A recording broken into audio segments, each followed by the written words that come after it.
안녕하십니까? 오늘 우리는 수십 년간 땀 흘려 일군 아메리칸 드림이 한 장의 종이로 무너질 수 있는 현실, 바로 미국 유료비 폭탄에 대한 이야기를 나누고자 합니다. 특히 평생을 가족을 위해 헌신하고 이제 막 은퇴하여 평안한 노후를 꿈꾸시는 우리 아닌 어르신들께 이 이야기는 남의 일이 아닐지도 모릅니다. 한국의 전국민 건강보험 체계에 익숙한 우리에게 미국의 의료 시스템은 마치 복잡한 미로와도 같습니다. 보험이 있으니 괜찮겠지 하는 막연한 믿음이 어떻게 삶을 뒤흔드는 위기로 변할 수 있는지 실제 우리 이웃들의 가슴 아픈 사연을 통해 깊이 들여다보겠습니다. 첫 번째 이야기는 뉴저지에서 30년간 남편과 함께 작은 한인마트를 운영해온 박영자 씨의 사연입니다. 올해로 60, 이제 가게를 정리하고 손주들과 여행을 다니며 여유로운 삶을 시작하려던 참이었습니다. 하지만 그 평화로운 계획은 어느 봄날 아침 단 한순간에 산산조각 났습니다. 아침 식탁에서 남편이 커피를 마시던 중 갑자기 얼굴이 하얗게 질리며 가슴을 움켜쥐었습니다. 여보, 숨이 안 쉬어져 영자 씨의 손에서 커피잔이 바닥으로 떨어졌습니다. 떨리는 손으로 911에 전화를 걸자 몇 분 뒤 사이렌 소리가 골목을 울렸습니다. 구급대원들은 남편을 들것에 싣고 다급하게 외쳤습니다. 혈압이 떨어집니다. 심장 박동이 불규칙합니다. 가장 가까운 응급실로 즉시 이송합니다. 앰뷸런스 안에서 영자 씨는 남편의 손을 꼭 잡고 속으로 간절히 기도했습니다. 하나님, 제발 우리 남편 살려만 주세요. 다행히 남편은 심장 스텐트 시술을 받고 기적처럼 회복했습니다. 중환자실에서 이틀, 일반 병실에서 닷새를 보낸 뒤 의사는 경과가 좋다고 말했고 영자 씨는 안도의 눈물을 흘렸습니다. 하지만 진짜 악몽은 퇴원 후 우편함에 꽂힌 두꺼운 봉투와 함께 시작되었습니다. 봉투 겉면에는 빌이라는 굵은 빨간 글씨가 선명했습니다.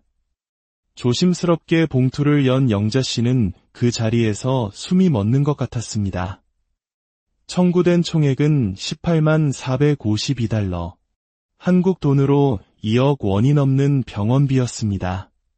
보험이 일부를 지원해 주었지만 본인이 부담해야 할 금액만 4만 달러, 우리 돈으로 약 5천만 원에 달했습니다. 평생 허리띠를 졸라매며 모은 은퇴 자금이 순식간에 사라질 위기였습니다.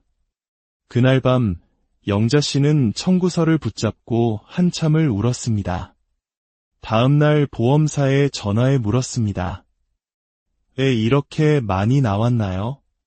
저희는 보험이 적용되는 줄 알았는데요. 보험사 직원은 차분하지만 냉정한 목소리로 설명했습니다. 응급 상황이라 구급대원이 가장 가까운 병원으로 이송했는데 그 병원은 고객님의 보험 네트워크에 속하지 않은 네트워크 밖 병원입니다. 저희 플랜 규정상 이런 경우엔 총 비용의 50%만 보장됩니다. 영자 씨는 말문이 막혔습니다. 목숨이 경각에 달린 응급 상황에서 병원을 선택할 권리가 없다는 사실조차 몰랐던 것입니다. 이것이 바로 많은 분들이 겪는 첫 번째 사각지대, 네트워크 밖 응급실의 함정입니다. 심장마비, 뇌졸중, 교통사고처럼 위급한 상황에서는 환자의 의사와 상관없이 가장 가까운 병원으로 가게 되는데 그 병원이 내 보험사와 계약된 곳이 아닐 경우 병원비 폭탄을 맞게 되는 것입니다. 두 번째 이야기는 캘리포니아 오렌지 카운티에 사는 김성호 씨의 이야기입니다. 올해 71살, 평생 트럭 운전을 하며 자식 셋을 모두 대학까지 보낸 억척스러운 아버지였습니다. 은퇴 후 작은 텃밭을 가꾸고 교회 친구들과 등산을 다니는 것이 유일한 낙이었습니다. 하지만 작년 겨울부터 무릎 통증이 그를 괴롭히기 시작했습니다. 밤에 잠을 설치고 계단을 오르내리는 것조차 고통이었습니다. 의사는 MRI 사진을 보여주며 말했습니다. 연골이 거의 다 닳았습니다. 인공관절 수술이 필요합니다. 성호 씨는 보험이 있었기에 크게 걱정하지 않았습니다. 그래, 건강을 위해서라면 해야지. 수술은 성공적으로 끝났습니다. 하지만 문제는 그 다음이었습니다. 의사는 수술한 무릎이 제대로 기능하려면 재활치료가 필수적이라며 재활센터 입원을 권했습니다. 성호 씨는 3개월간 재활치료를 받기로 했습니다.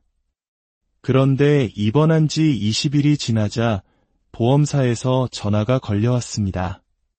김성호 고객님, 저희 보험 플랜은 입원 재활치료를 최대 20일까지만 보장합니다.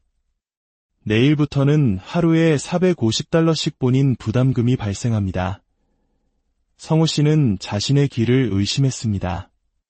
하루에 $450, 한국 돈으로 60만 원에 가까운 돈이었습니다. 하지만 이미 시작한 치료를 중단할 수는 없었습니다. 3개월을 모두 채우고 받은 청구서에는 $27,000, 약 3,500만 원이라는 금액이 찍혀 있었습니다. 평생 모아둔 비상금으로는 감당이 안 돼 결국 살던 집을 담보로 대출을 받아야 했습니다. 무릎은 나았지만 그의 마음은 무너져 내렸습니다. 이것이 두 번째 사각지대, 재활치료의 함정입니다. 많은 보험, 특히 노년층이 가입하는 메디케어는 입원 재활에 대한 보장 일수 제한이 매우 엄격합니다. 이 사실을 미리 확인하지 않으면 수술비보다 더 큰 재활치료비를 떠안게 될 수 있습니다. 마지막으로 텍사스 댈러스에 사는 69살 이정순 씨의 사연입니다. 한인회에서 봉사활동을 하며 누구보다 건강을 자신했던 그녀였지만 작년 여름 혈당이 갑자기 400을 넘기며 의식을 잃고 쓰러졌습니다. 응급실에서 하루, 중환자실에서 이틀, 일반 병실에서 닷새를 보낸 뒤 무사히 깨어난 정순 씨는 살아있다는 사실에 안도의 한숨을 쉬었습니다. 하지만 그 안도는 여러 장으로 나뉘어 날아온 청구서 앞에서 절망으로 바뀌었습니다. 응급실 진료비 청구서, 중환자실 입원비 청구서, 일반 병실 입원비 청구서, 약값 청구서, 각종 검사비 청구서, 모든 비용이 각기 다른 항목으로 심지어 일부는 다른 기관의 이름으로 청구되었습니다. 병원 재무과에 문의하자 직원은 이렇게 대답했습니다. 각 부서와 유료 절차가 다르기 때문에 별도로 청구되는 것이 정상입니다. 그리고 고객님이 받으신 일부 검사는 보험에서 보장되지 않는 항목입니다. 결국 본인 부담금과 보험 미적용 항목을 모두 합친 금액은 $15,000, 약 2천만 원이었습니다. 정순 씨는 그 자리에서 눈물을 쏟았습니다. 아픈 것도 서러운데 돈 걱정이 더 크구나. 이것이 세 번째 사각지대, 분리 청구와 비보험 항목의 문제입니다. 특히 응급실에서는 진료, 검사, 영상 촬영, 약물, 시술 등이 각각 다른 부서나 협력업체에서 진행되어 여러 개의 청구서가 날아오는 경우가 흔하며 이 중 일부가 비보험 항목이거나 네트워크 박업체 소관일 가능성이 높습니다. 앞서 보신 세 분의 이야기는 우리에게 중요한 공통점을 말해줍니다. 세 분 모두 보험이 있었지만 사각지대에 대한 이해와 사전 준비 부족으로 수천만 원의 병원비 폭탄을 맞았습니다. 그렇다면 우리는 어떻게 이 무서운 의료비 폭탄을 피할 수 있을까요? 지금부터 그 구체적인 방법을 단계별로 정리해 드리겠습니다. 1단계, 내 보험 증서, 해부하듯 분석하기. 지금 당장 가지고 계신 보험 증서를 꺼내 보십시오. 응급실, 재활치료, 장기 약물 처방, 응급 이송비에 대한 보장 한도가 얼마인지, 네트워크 안과 밖에 본인 부담금 차이가 얼마나 큰지 붉은 펜으로 밑줄을 그어 확인해야 합니다. 매년 보험 갱신 시기에는 반드시 전문가와 상담하여 내 건강 상태와 재정 상황에 맞는 플랜인지 점검해야 합니다. 2단계, 보조보험으로 안전망 보강하기. 기본보험, 특히 메디케어의 빈틈을 메워주는 추가 보험을 적극적으로 검토해야 합니다. 메디캡이나 어드밴티지 플랜 중 재활치료와 응급실 보장 범위가 넓은 상품을 선택하여 예기치 못한 상황에 대비하는 지혜가 필요합니다. 3단계, 생명의 지도, 네트워크 병원 리스트 준비하기.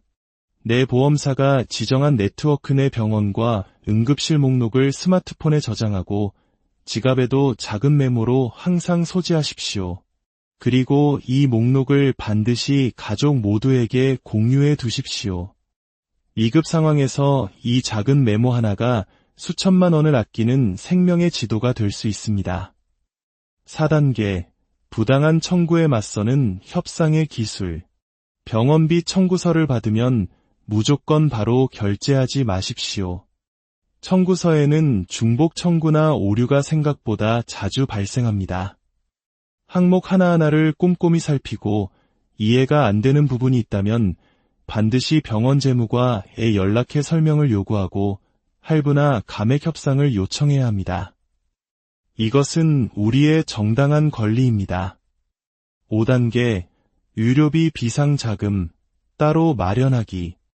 최소 3개월에서 6개월치 생활비에 해당하는 금액을 의료비 전용 비상금으로 따로 떼어 준비해 두십시오.